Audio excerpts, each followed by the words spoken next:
So there was an example somebody just now gave me, which also happens to be my personal experience, that your generation, many people are so focused on earning a living that they have stopped acquiring knowledge. I don't think they even read a newspaper seriously. I don't think they read the editorials of any newspaper editor. I don't think they even read popular science magazines. What they are missing along the way is that if you had been doing this for quite some time and continue to do it, effortlessly one fine day, a lot of things you will begin to understand just by itself. It will just simply happen. That is why it's called a phase transition. You go from one state of understanding to another state. So it is an amazing result in mathematics discovered by these two mathematicians. It is the basic means by which men, machines, ideas, atoms, or anything for that matter that may randomly connect with each other, aggregate into societies, molecules, clubs, etc. This is even more fundamental than Euclidean geometry. By the way, I'll go back to when I go forward, you'll see more examples. When I go back, this picture was obtained by picking points, generating points randomly. After generating sufficient number of points, this picture emerged. Okay, so now consider this iterative scheme below. And just see that this kind of a thing happens in very, very simple systems, where in each iteration, you have this table, and these are the values you can pick. You are given 4 choices. So just act random. You can attach a probability that with this probability I'm going to choose this, but the probabilities must add to 1. And this is the input that you give to the computer. Okay?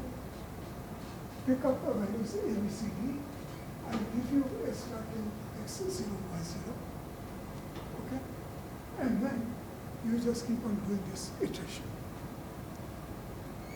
The first time, maybe a couple of 100 iterations, you just ignore them, and then start outputting the results.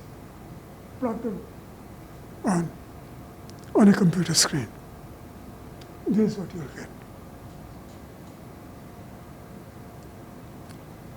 That entire geometry is contained here. That's all, nothing else. This is something that if you learn a branch of mathematics called fractal geometry, this is one of the very early examples you will learn when you try to learn that subject. The important thing is that the entire information of that is encoded here. That's all the information that is required to reproduce that figure. And somebody who can do all this arithmetic, has the patience to do it. Homo sapiens will not have that patience, but a computer will have.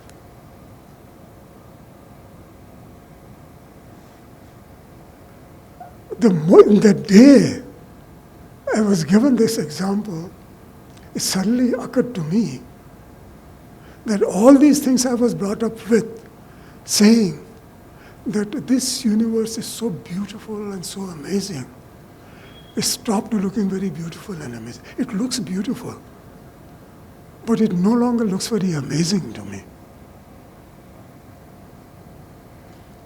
If that information is encoded here, well, if I did not know that it came from here, that picture would look amazing. But the day I came to know it comes from that, that picture stopped looking amazing. It looks very beautiful, that's true.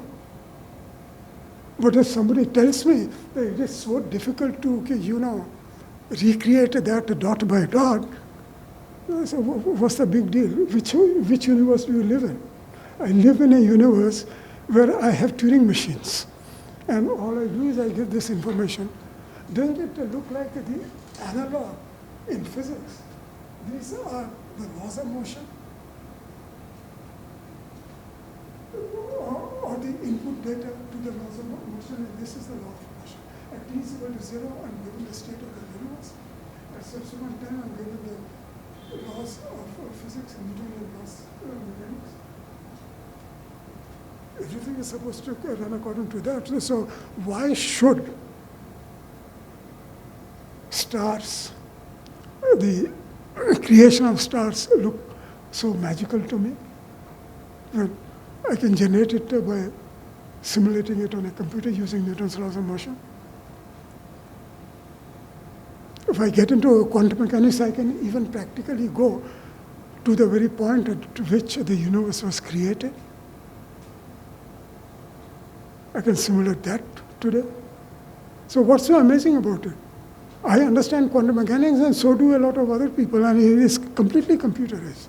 Okay, computers, quantum systems can be simulated on computers. Give a powerful enough computer, and you'll be able to calculate how the universe started from t is equal to 0. Practically t is equal to 0.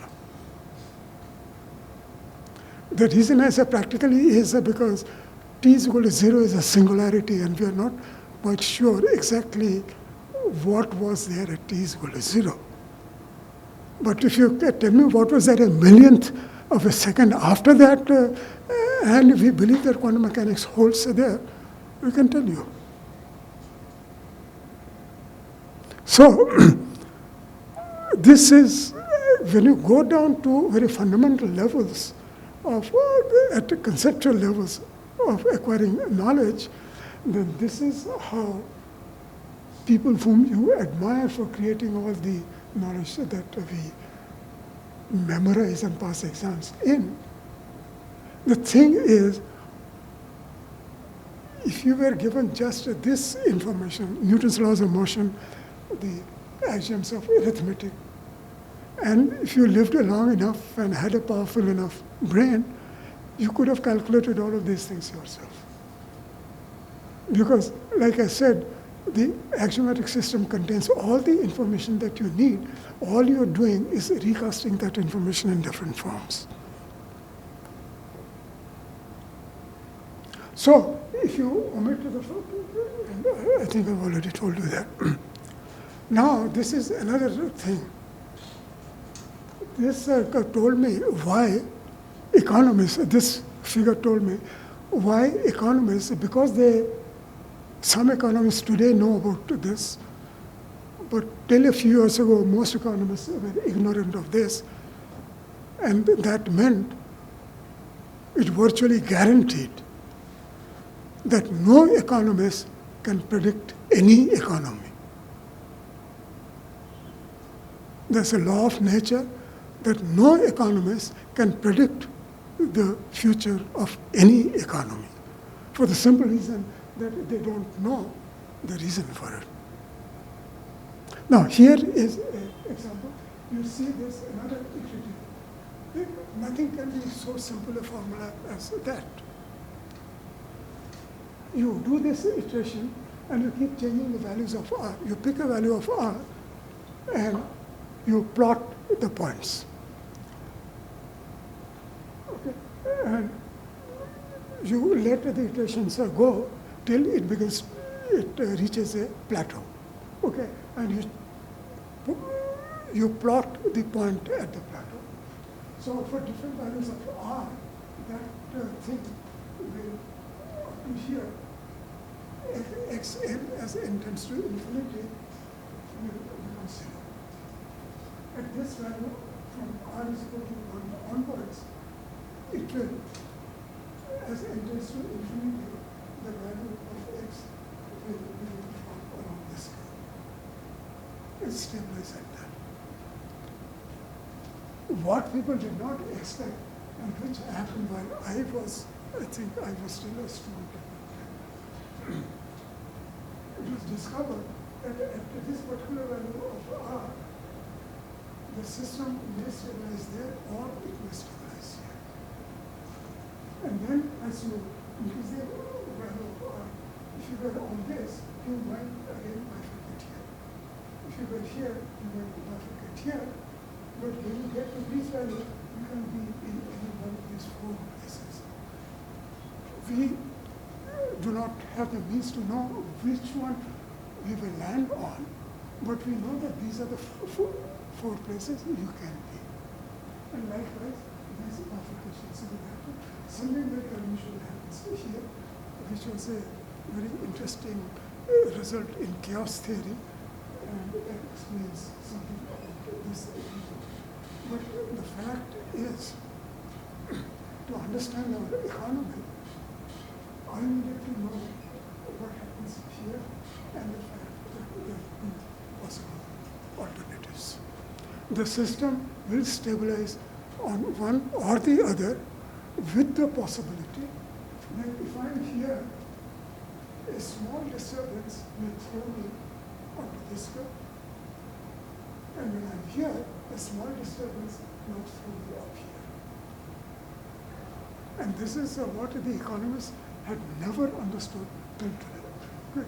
Only recently they began to understand.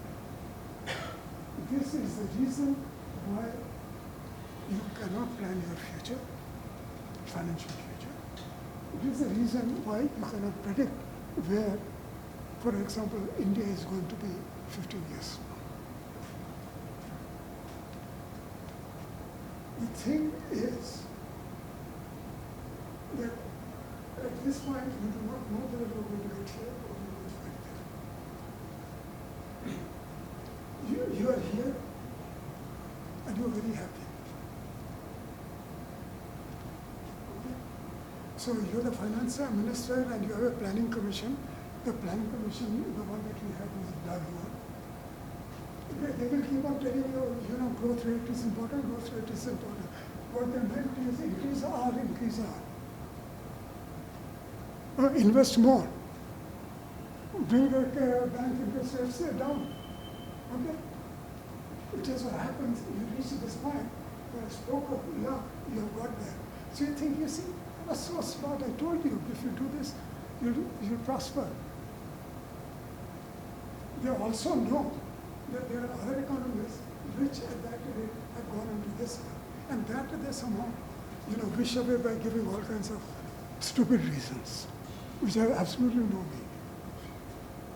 The thing is the system, you're playing a game of dice for exceeding this point. You do not know if they're going to be here or there. You could have been there, you could have been here. And the more you end up here, and your finance minister or the so-called, Niti Aayog people tell you, more investment is needed, economy is slowing down, more investment is needed. All that more investment is going to do is going to make your life less prosperous. You will actually have to stop making more investment if you want to grow. If you want to go up on this curve, go back to where you were, you'll have to start reducing this thing. If you want to get to a safe level, you have to get past this and come here where life is predictable. You stay on this and you're forever into this situation of playing a game of dice. You do not know by what fortune you got there, and you do not know what small change in circumstances will throw you from here to here. You simply do not know. Okay, so this is one of the very important things I learned when I learned about this important formula called the logistic map, and that is what it says. Okay. So it's not very surprising. I joined the IT, I was with the IBM for 10 years. And just so happened that I had crossed this thing and I happened to be writing this. Okay. When I retired, I was still at this. Okay. Your generation is no longer on that curve. Something happened, a small disturbance, and it threw you over that. So don't be at all surprised that you find yourself not in the 1990s or early 2000, which was many of us found ourselves on the upper curve. The same people are now on the lower curve. Something happened, so they were looking forward to a promotion, and then the pink slips started coming out. Okay? You can find any kind of excuse, but mathematics tells us it was bound to happen. So, if you want to plan your future, you should always try to keep this particular map in mind.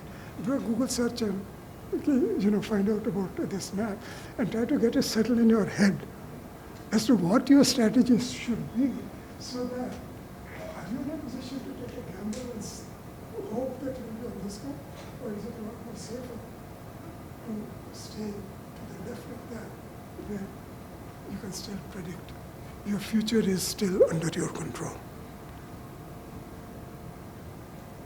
Now, this is something that in mathematics we call the Mandelbrot set. Okay. This is the complex mathematical version of the logistic map.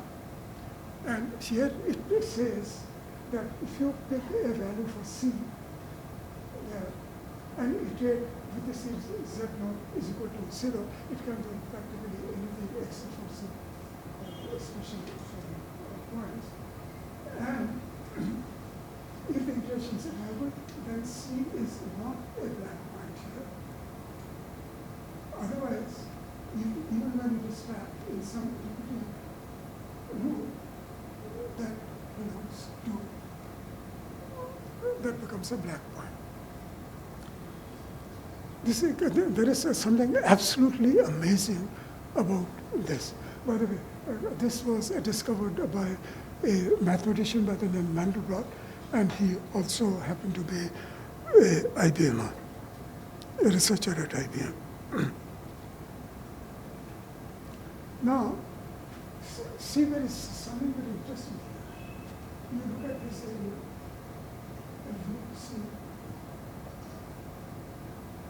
something that looks like this appears here. On this, you take this square and you look at it, that little thing also looks like a version of the Mandelbrot. You look at that, it looks like another distorted version of the Mandelbrot. So what does it tell you? As you go deeper and deeper and you magnify a particular area,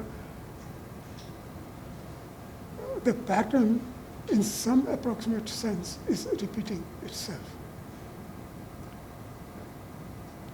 So does it look very, if you look at anybody here in the room, you know that we are all Homo sapiens, right? And each one of us are different. We are different versions of the same thing. And this very simple mathematical formula tells you, well, look, mathematically I can recreate the whole thing. I will create one Homo sapien according to a certain formula, and that the thing will keep on replicating itself in diverse number of ways. Each is unique. Each carries a different fingerprint.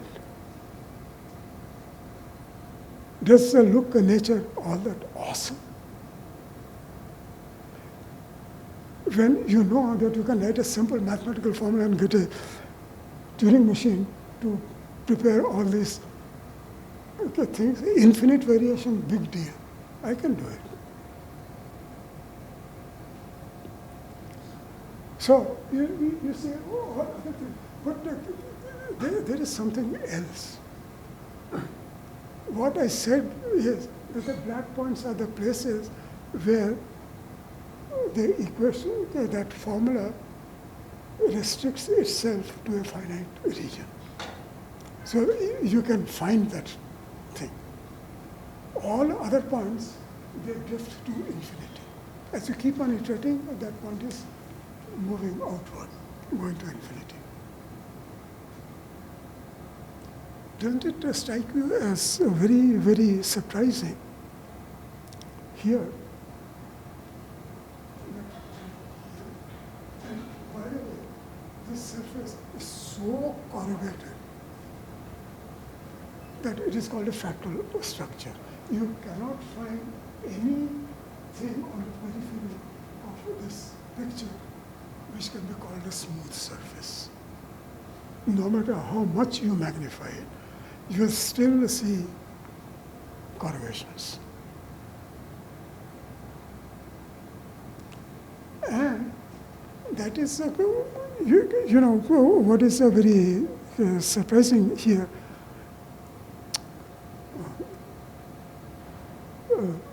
Sunish, where are you? Seem to have pressed the wrong button. Does anybody know how to? Anybody here? Yeah. How to get back to it?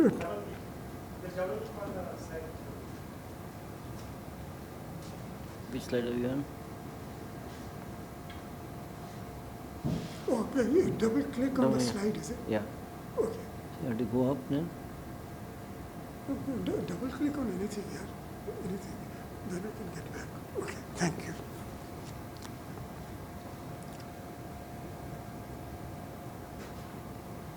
Okay.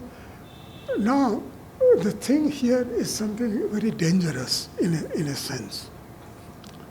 That if you are living inside this world, deep inside it, you will not see any danger.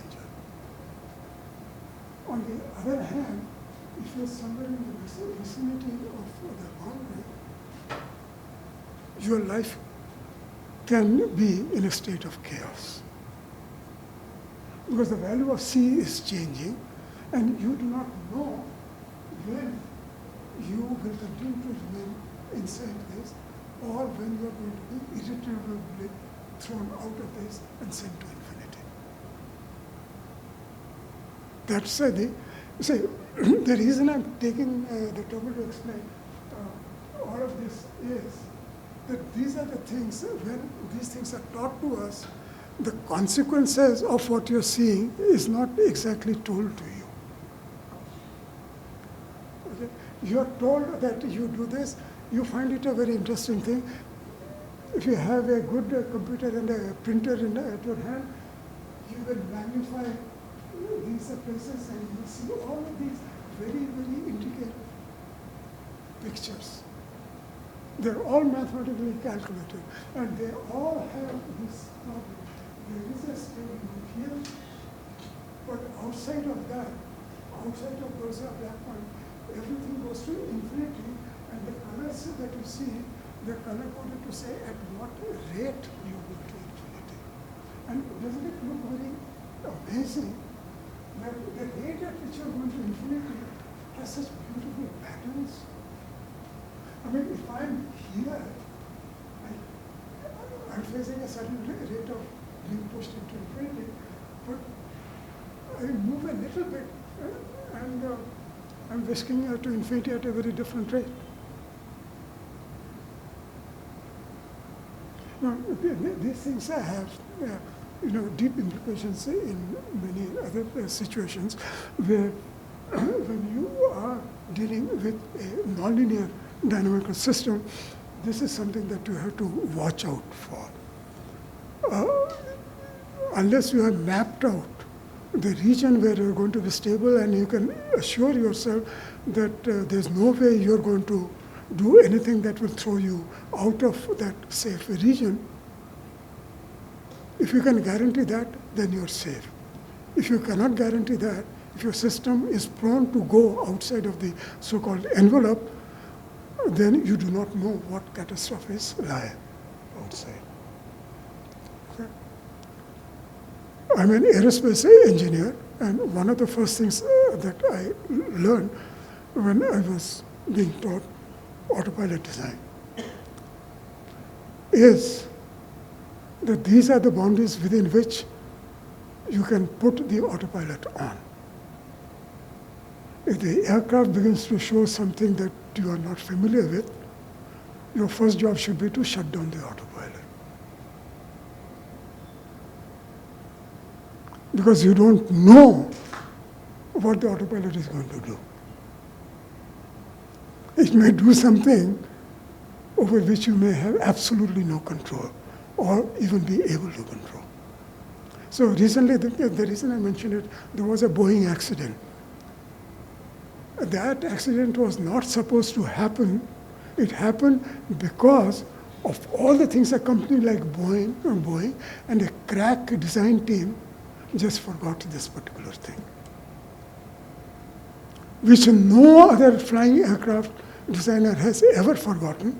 But this particular aircraft that Boeing has designed, it made this fundamental mistake of not training its pilots that under this circumstance, your first job should be to shut down the autopilot. It was there somewhere in an obscure part of the manual. It was never emphasized during training sessions. And I was absolutely aghast because a friend of mine asked me about my opinion about the accident. I said that under these circumstances, the aircraft can get into this kind of a behavior. At that time, I did not have even the faintest idea that a company like a Boeing and its crack design team would actually commit that blunder. That came after investigations, and that came out only about a couple of months ago, that this is the mistake that the Boeing team made. I was completely flabbergasted. In autopilot design, this is a cardinal rule. You never, ever forget this. Switch off the autopilot if you can't control the aircraft. You have any doubt about what the aircraft is doing, first switch off the autopilot. So this is so what the Mandelbrot said. I said, to me, the Mandelbrot set represents, among many other things, the working of the mind. Its infinitely many variations embedded within itself seems to say that once the mind latches onto an idea and begins to deeply explore it, it does so by investigating its many variations, often in a random fashion, but does not abandon the core idea that is the iterative function. And you saw that as we moved at different places, we kept on seeing the same theme appearing. By changing R, I was just saying, okay, let me do a variation on the theme. Let me twiddle the numbers a little and see what do you get. That's how we sort of, especially when you're doing a PhD or something like that, what is it that you're doing? You first try to zero in on something that you think is going to work. It doesn't work exactly as you want it, so then you start tweaking it, right? But you still keep that central thing. So you may move something, but you still somehow try to get back to the original theme. And that is what you saw. All these tendrils are going, but then your mind was wavering, but then it latched on to another version of the original idea. And it just keeps on doing it randomly. One fine day, one of those replicas will turn out to be the jackpot. On the other hand, if a mind randomly discovers a few of the dispersed similar looking sets, it begins a search for the mother set that is the mother set which is this itself. Okay. And I can say this for myself, and I can say that this is true for many of the eminent researchers, especially eminent physicists and mathematicians I have studied their life and their achievements. I've studied that this is what goes on. And then many years ago, I learned that most of these people, it's very rare to find somebody who has discovered made one important discovery to make a second one in his lifetime. So this explains why it is so. Because you discover an idea that looks something like this, and then you somehow believe that it is going to lead somewhere, and you keep on pursuing it. So you keep on exploring all these other replicas that are going there. It takes a lifetime to do that. And you're not willing to entertain another idea because this idea itself was so outlandish that just imagine Einstein coming up with space and time are related when the whole world was saying it is not related. What are the possibilities that he would entertain another idea so radical? Okay. So you will find that if you have a radical idea and you are very convinced that it is going to be somewhere, you are doing some kind of an iteration whose property is like this. That you will be exploring versions of it, and you will be doing it randomly. And then look back at the Edish-Rennie theorem that says that if you start doing it, enough number of times, something, is going to. So a bigger version of the theory that is eluding you, suddenly a lot of the missing links will begin to get in place. That will set to make you even more determined to pursue the goal that you're pursuing. So and that is how a lot of developments in molecular biology have happened. Now somebody made a breakthrough, it took a lifetime for them, but then it looked so promising that then other people kept on doing, repeating the same thing, and step by step, today we are actually in a situation which was unthinkable even 30 years ago. So basically what I was, Mandelbrot observed clouds are not spheres, mountains are not cones, coastlines are not circles, bark is not smooth, nor does lightning travel in a straight line. And before him, those brought up on Euclidean geometry had this view. Everything in nature can be viewed in terms of cones, cylinders, and spheres. Surely we would beg to differ today. So, if you were brought up in Euclidean geometry, and this is said by Paul Cézanne, a French painter, a very eminent painter. This is what he instructed his students. Today, I will tell my students, forget about what Cézanne said, just, go and do a little bit of research in looking at iterative systems with very, very simple formulas. Okay? And then draw pictures on the screen. You will come up with pictures, and probably that will give you ideas which you would never ever have dreamt of. So mathematicians and physicists have simply been impressed with the supreme, cold, and austere boundary beauty of abstract thought.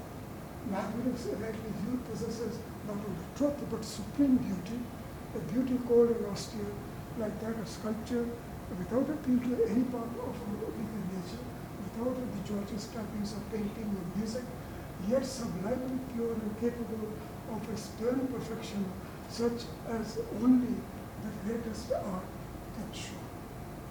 The true spirit of delight, the exaltation, the sense of being more than man, which is the touchstone of the highest excellence, is to be found in mathematics as surely as poetry.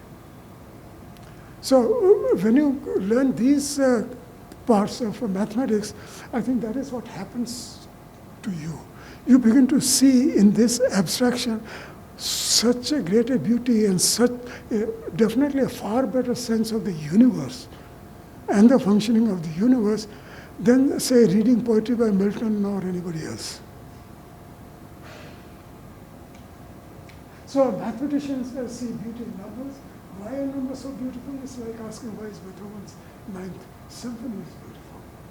If you don't see why, someone can't tell you. I know numbers are beautiful. If they aren't beautiful, nothing is. First, you see a powerful language for reasoning. Mathematics is a language plus reasoning. It is like a language plus logic. Mathematics is a tool for reasoning. So if you did all of these things in English or whatever your mother tongue is, you would never have stumbled upon what you saw in the previous slides. Because your mind would not be thinking at that level of purity which a mathematician can think of. When in a mathematics, because it is a language plus logic, so every statement in mathematics is either right or wrong axiomatically, or provable to be true or right. There's nothing else outside of that. You cannot say that about English or Hindi or Sanskrit or any other language. Okay?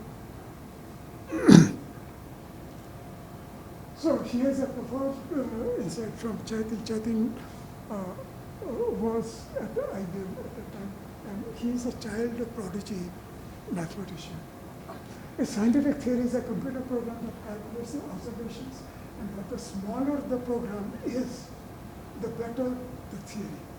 If there is no theory, that is to say no program substantially smaller than the data itself, considering them both to be finite binary strings, then the observations are algorithmically random, theory is unstructured, incomprehensible, and irreducible. Just remember, the firm, it had millions of points. If I had to reproduce that program by inputting millions of points, I'm lost. But if I give you that small formula and that small table, and I can reproduce all the million points and more, then that is what mathematics is about. Anybody can write a program by giving all possible combinations, permutation, and say, ask me a question and I will do a search. But it's a very different thing that you ask me a question, I will look at my way of thinking and what I believe in and what I know to be true. And then I will work out whether if I can give you an answer. That's very different, because that process will invariably mean that your program must necessarily be smaller than your data set. Centuries ago, William Ockham recommended a principle of parsimony, famously known as Occam's razor.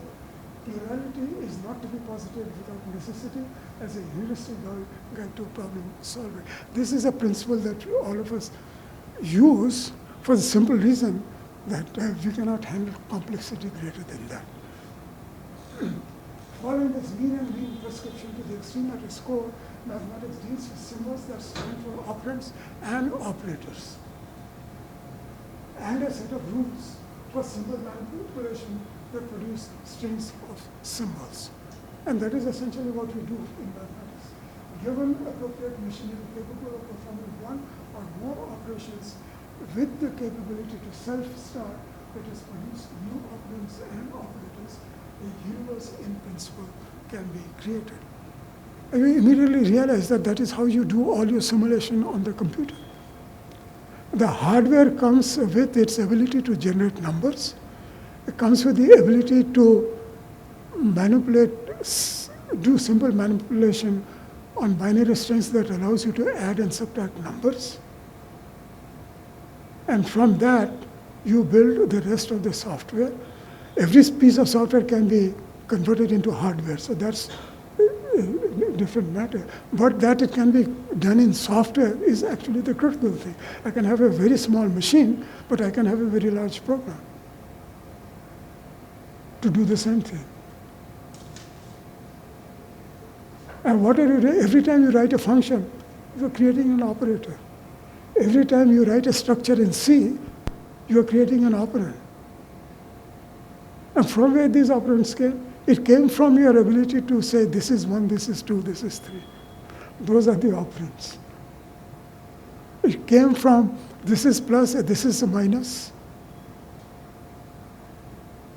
And from that, you build your structures in C. You build complicated functions in C. You build collections of functions and operands and make them do more and more complicated things. So that is what I generally wanted people to understand what is going on. So,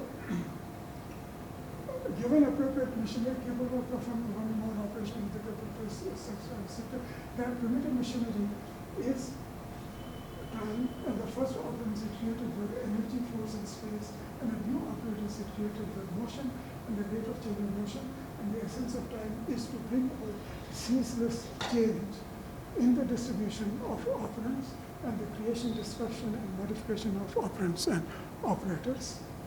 Time is the creator of the universe, and this universe is a self-referential system capable of creating, among other things, fractal objects and strange attractors. So now you understand when I said, this is what I fundamentally understand what the computer is doing. It starts with a number and just keeps on generating number after generator. And it looks at the previous number and then knows exactly what the next number is going to be.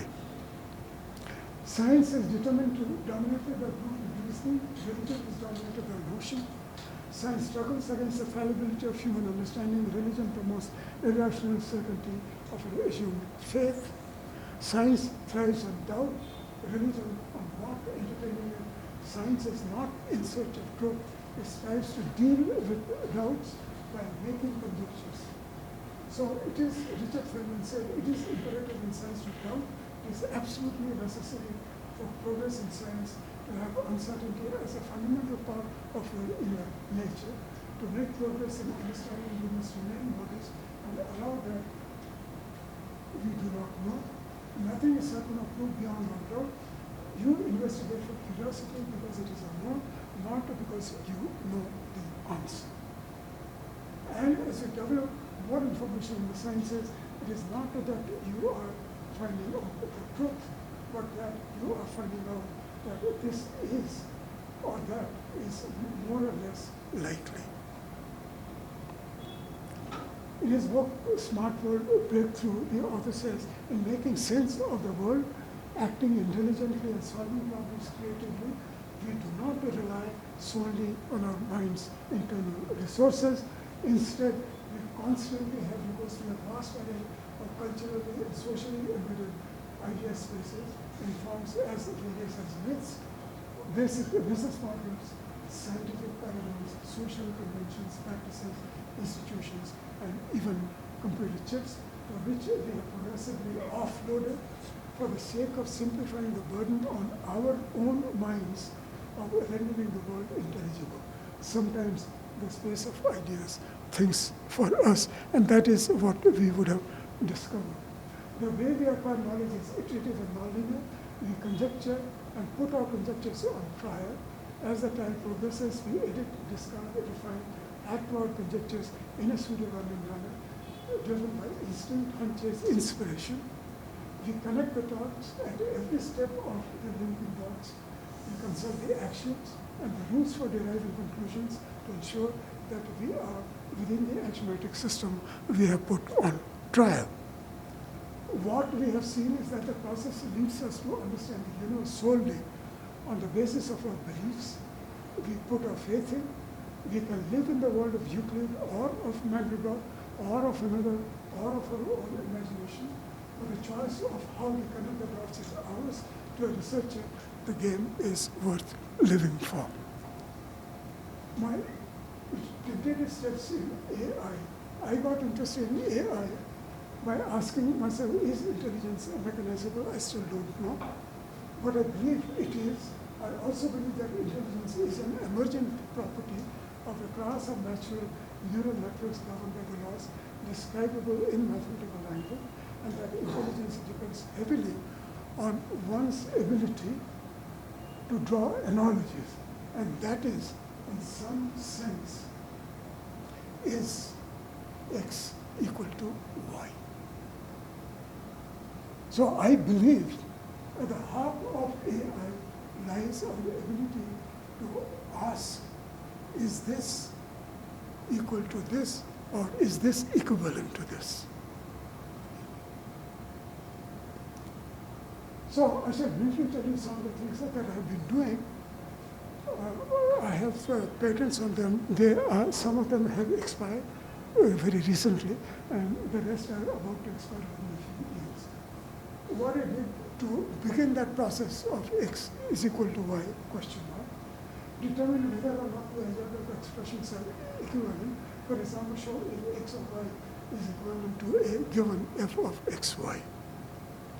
Determine if two algebraic expressions f of xy and g of uv represent the same function. If they do, what is the mapping between the x and y? So what does x relate to and what is y relate to? Determine the consistency of units and dimensional homogeneity of expressions in computer programs and detect reduction variables in loops without template matching. Okay. Then that is for parallelizing do loops. And determine if two given blocks or assignment statements produce equivalent computations or not. And I have a pattern of that. Given a set of assignment statements in a computer program, this and this decide whether the variables that you want to compute, each of them compute the variables and produce the same result. The input is literally these statements. These strings are provided as input, and then the computer looks at this and decides, in this case, determine if B1 and B2 are equivalent, that is the output variables x2, x3, x4 produce the same computed values or not. That is, whether both of these are equivalent irrespective of what they are otherwise doing, are we going to produce exactly the same results for x2, x5, x3. In fact, the algorithm that I have is powerful enough to even tell you that these statements are redundant. They need not be as a part of the program.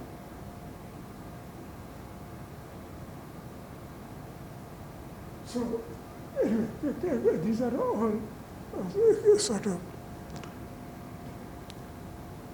If you go to the Acadinnet website, you will be able to get a list of all these patents, and you can have a look at them. So, from my perspective, a successful IiS-01 should be able to build an axiomatic system that looks at vast amounts of data, categorize the data by doing a correlation analysis, create a random set of samples and detect common features among members of this random set, propose a parsimonious set of actions and rules of inference that would reproduce the observed features and predict the new features as theorems. It was with this goal in mind that I began to develop the methods that would detect equivalences in mathematics, where one forever is trying to see if x is equal to y.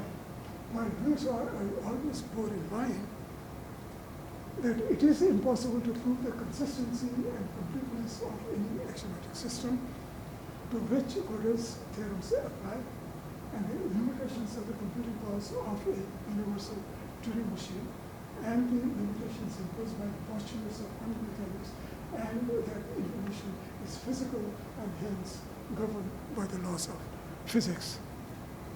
These are things that are true, and these are things that you must always bear in mind whenever you're trying to develop an AI system. If you violate any one of them, you will never ever get a viable AI system. So, where do I see AI going? Forecasting the future is always dicey, so I will not actually sort of dwell into that, but this is the problem the millennials are facing. The green line shows the behavior of an exponential curve. The thing is, knowledge was expanding rather slowly during my time.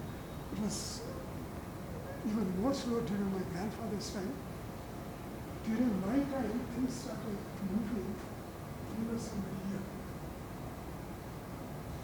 Your generation is somebody here. And a generation later, people are going to be here. Remember that for thousands of years, people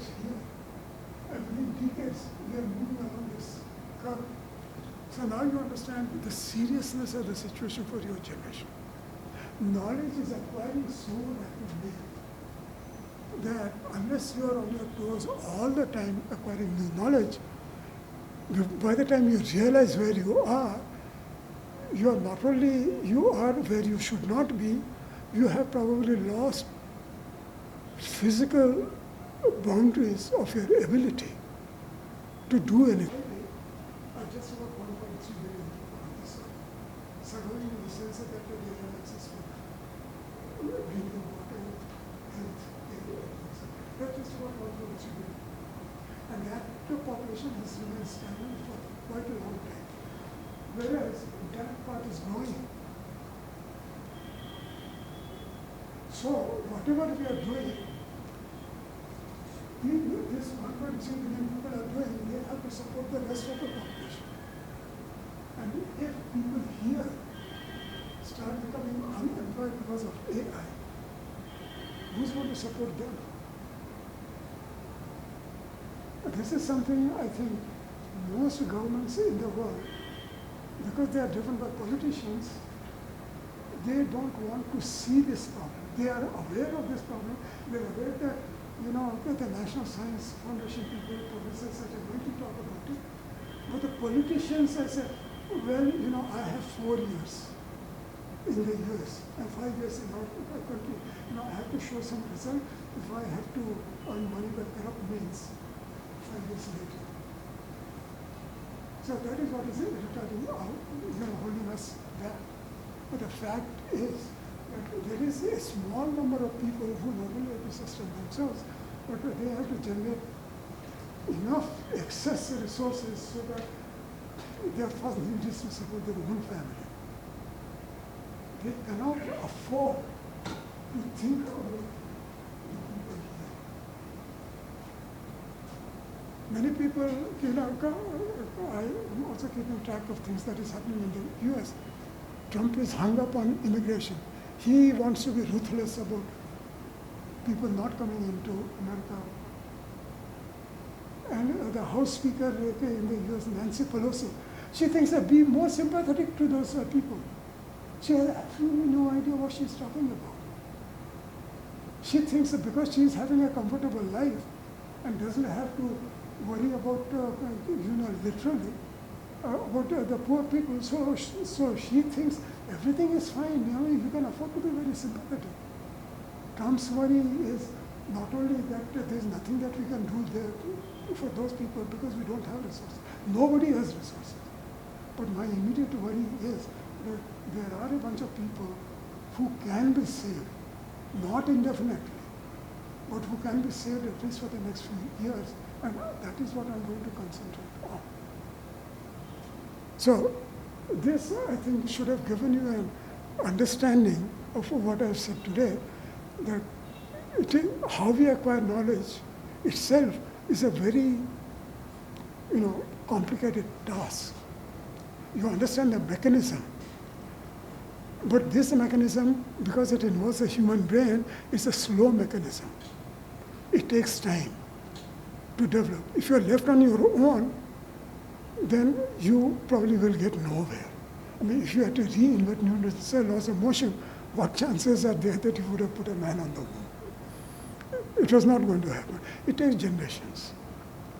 We have today come to a situation where we are now being forced to look at our moral and ethical values that we hold dear to our heart.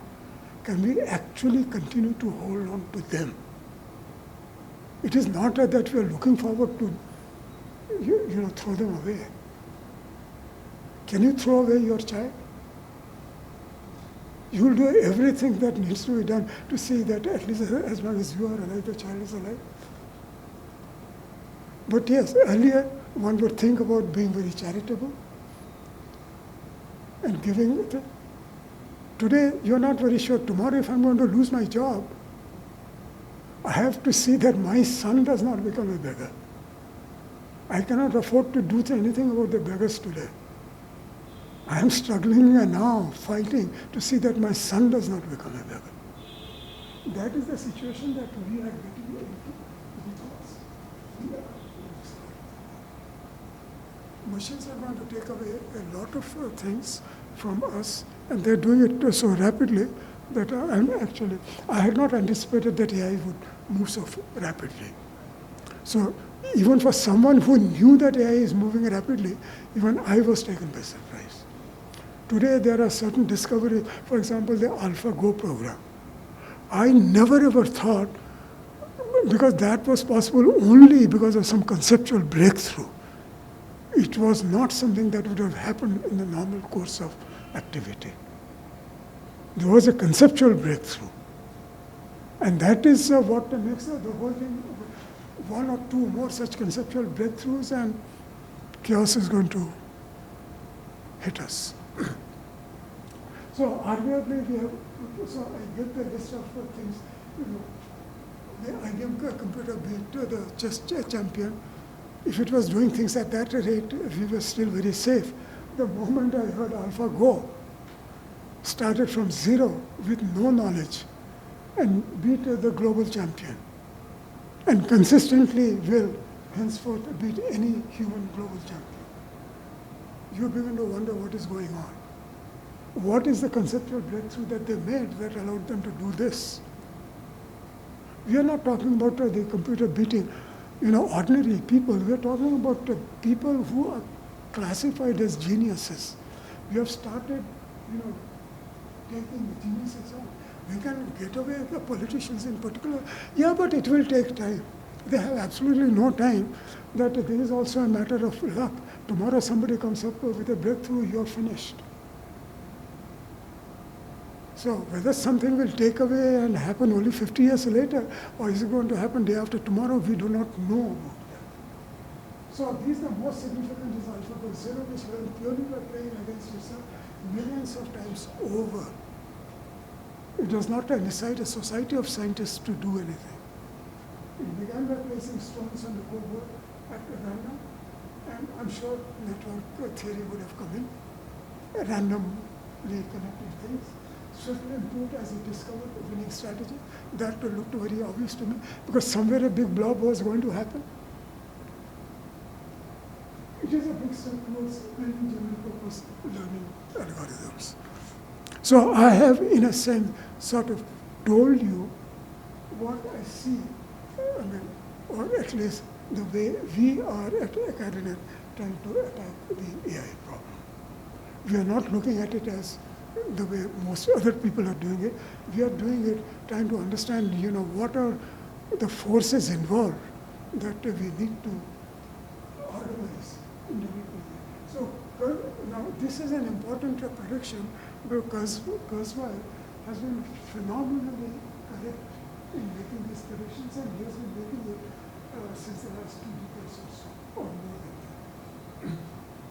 The future will provide opportunities of unparalleled human-machine synthesis, and he is consistent. And 2029 is a consistent date and predicted for when AI will pass a valid Turing test and therefore achieve human levels of intelligence. I have set the date 2045 for the singularity, which is when we will multiply our effective intelligence and billion-fold by merging with the intelligence we have created. So you can see, at least the young people can see, that by 2029, which is just 10 years now, you are going to be in trouble. Your children are going to be in even deeper trouble. It is based on his law of accelerating returns, that exponential graph, that says that fundamental measures of information technology follow predictable and exponential trajectories, seemingly unaffected by dramatic socio-economic events. This is important. Seemingly unaffected by dramatic socio-economic events, such as war or peace. World War II apparently had very little effect on the progress of science, and prosperity or recession parallelly moves along in computer technology. It turns out that once a technology becomes a de facto information technology, it comes under the grip of the law of accelerating returns, because computer simulation of any technology is all about mathematics and computation. So when machines output humans, then what will happen? Your guess is as good as mine, or perhaps even better.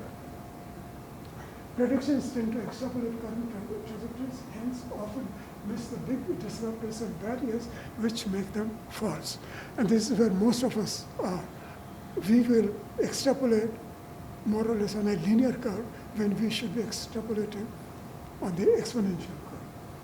If you are curious, you can read my views. I wrote a chapter which is available on the web. The formal book is going to come out, I think, in a month or so. That is the reference to it. A pre-publication PDF file is available on the web. So all truth passes through three stages. First, it is ridiculed. Second, it is violently opposed. And third, it is accepted as the self-evident. And this was said by Schopenhauer. And I think all of us can generally agree with what Schopenhauer said. Most of us, in the past, it was not so dangerous if you accepted it as self-evident eventually. Today, the danger for the millennials is that by the time you accept it, the challenges in your life have increased multiple folds. So by accepting it, you're getting nowhere. You will eventually accept it because it becomes self-evident. But you have missed all the opportunities of doing something about it. Because by then, because you are on an exponential curve, so nothing becomes possible for you, humanly possible. A lot of things become possible for an AI machine, but not for human beings. So that is all I had to say. Unfortunately, I actually saw some of you very carefully listening to what I was saying, so I thought at least for the benefit of those people, I should give a little extra explanation so that they can go and ponder about it. They can figure out to what extent, my words should be taken seriously and where I might be wrong. So you have my email address. If you find me wrong anywhere, please feel free to get in touch with me. I'll just add one last sentence about the exponential growth. The danger lies in the exponential growth in human progress. Because exponential function is the one function in mathematics where the function itself gathers some momentum with increasing value of the parameter. The derivative of the function does the same thing. The derivative of that also does the same thing. All derivatives of that function also do the same thing. So you should realize that it's probably just another 3-4 generations and everything will be lost. Because the changes that you're going to see are going to take your breath away on a weekly basis. Today you see them happening on, say, 2 years, 3 years, 4 years down the line. 2-3 generations later, you're going to see those same changes coming on a weekly basis. Does it give you time to even understand what is happening? We will deal with it. And these will not happen because human beings have become suddenly very bright. What will happen is a genius, human genius, in tandem with an AI machine, will be taking over this havoc.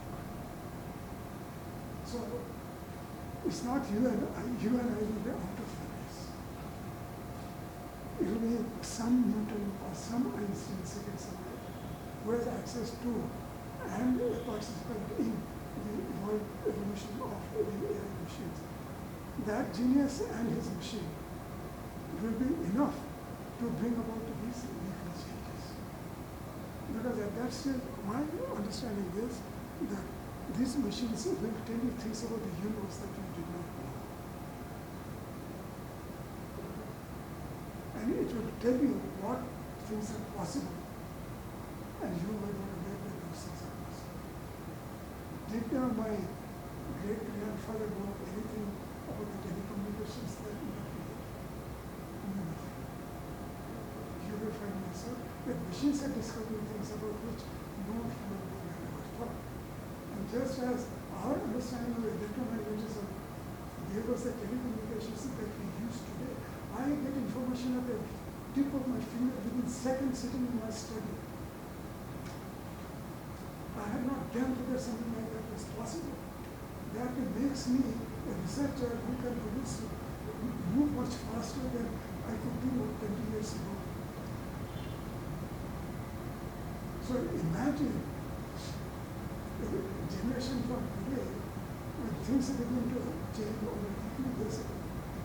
What chances do you even I don't have a chance. So the thing that I got involved in, it is really AI machine.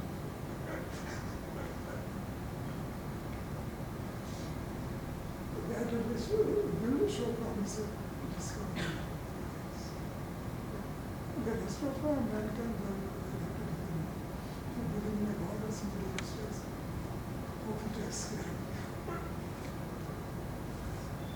So thank you very much. If you have a question here, I will request you to sit in. So if nothing is there, thank you very much for your patience.